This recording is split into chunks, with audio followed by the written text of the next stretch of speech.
অহংকারের শেষ পরিণতি বুঝি এরকমই হয়। এক গ্রামে ধনী এক ব্যক্তি নতুন এক গরুর গাড়ি কিনল। গাড়িটি ছিল খুব সুন্দর, চকচকে। তাই সে অহংকার করে সবার সামনে ঘুরে বেড়াতে লাগলো।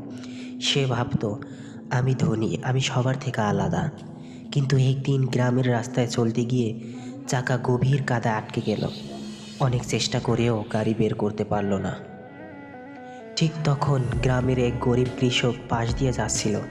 সে ধনী লোকের কষ্ট দেখে থেমে গেল। তারপর হাসি মুখে বলল, আসুন আমি সাহায্য করি।